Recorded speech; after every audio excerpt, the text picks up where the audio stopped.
Welcome to Houseplant Tips by the Houseplant Guy. Join me as we go through the ABCs of everything houseplants.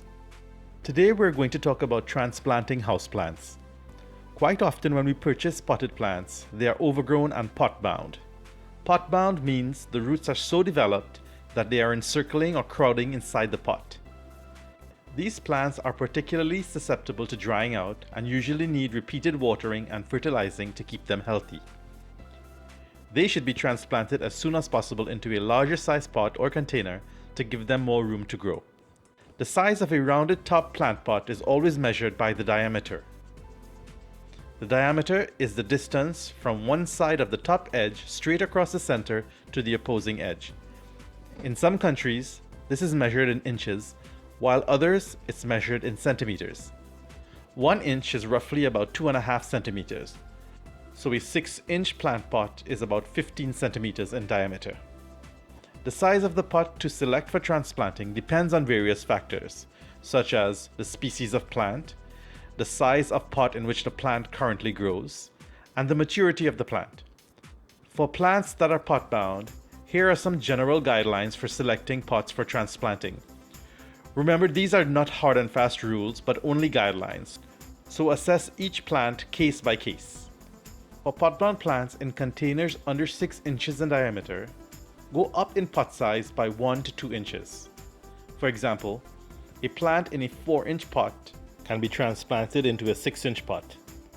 For pot-bound plants in containers 6 inches or more in diameter, go up in pot size by 3 to 4 inches. For example, a plant in a 6-inch pot can be transplanted into a 9 or 10-inch pot.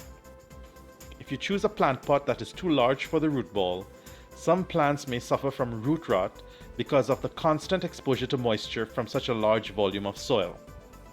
When transplanting, it is sometimes recommended that a layer of pebbles about 1 to 2 inches thick be spread out on the inside bottom of the plant pot before adding any soil. This is for added drainage. This is especially useful for plants that do not tolerate prolonged wet conditions, like cactus and many succulent plants. When deciding whether to do this, consider the following. As long as excess water is being drained away and does not flood the roots for a long time, adding stones may not be necessary. Here are some things to consider before transplanting. The actual task of transplanting itself has its own challenges.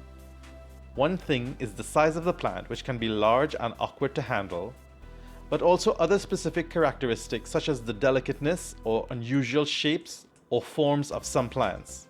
So be patient and handle with care.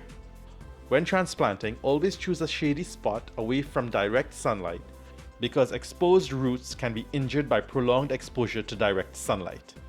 Ensure your plant has been well watered at least a couple hours before transplanting. This will reduce transplant shock on the plant.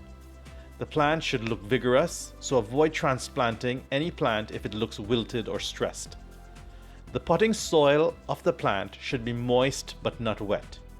If the soil is too dry, it can become too loose and fall away from the roots when handled, resulting in undue stress on the plant.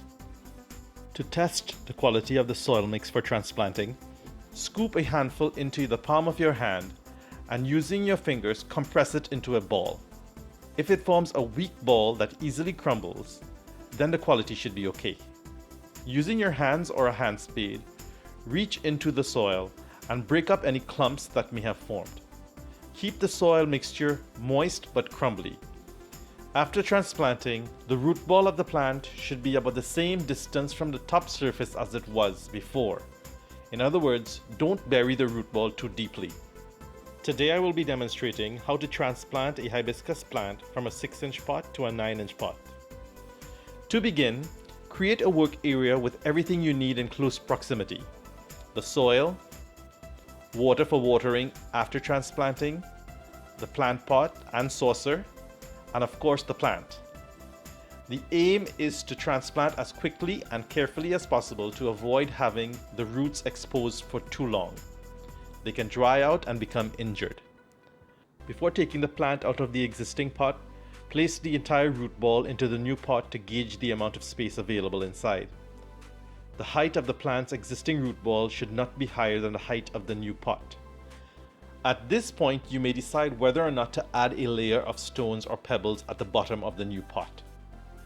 If the new pot is deep, then begin adding soil inside to build a soil base. Press down on the soil gently to remove any air pockets. Gauge how much soil is needed by repeatedly measuring the height of the root ball inside the new pot.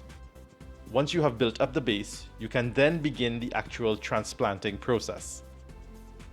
Before attempting to remove the plant from the existing pot, if possible, gently press and massage the sides of the pot to loosen the root ball.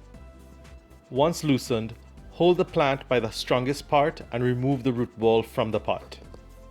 Avoid grabbing weak branches or leaves that can be easily damaged. If the roots are crowded and encircling, you can use your fingers to gently loosen them.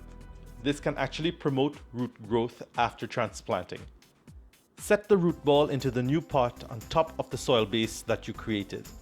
Adjust the position as needed to center the plant inside the pot. Begin adding soil into the gap between the root ball and the inner pot wall. Add soil from all sides to ensure it is evenly distributed and not built up too much in one spot. Keep gently pressing down on the soil as you are adding to remove any air pockets. The aim is not to completely fill the new pot to the rim. There should be a small gap between the top of the soil and the rim of the pot to allow you to be able to water the plant without any overflow onto the sides. Once you have filled the pot with soil to the desired height, ensure the surface of the soil is even and not overly compacted. This will allow water to penetrate when watering. After transplanting, it is important to water the plant thoroughly. The leaves and stems may appear stressed and wilted after transplanting due to root disturbance and transplant shock. So avoid placing any freshly transplanted houseplants into full direct sunlight. It may take up to 1 to 2 weeks or more for the plant's root system to get adjusted to the new growing space. If plants are very small and fragile, you may place the entire plant into a clear plastic bag, lightly fastened at the top to create a mini greenhouse effect. This could reduce moisture loss and reduce stress on the plant. See your next video on watering houseplants. This is part of the Plants Guide video series. Please check all the videos in this series to get more information on the Plants Guide. Remember to like this video, subscribe, and hit the notification bell for new videos. Also check the links to my Facebook page and Instagram in the video description below. Thanks for watching Houseplant Tips by the Houseplant Guy, and see you again.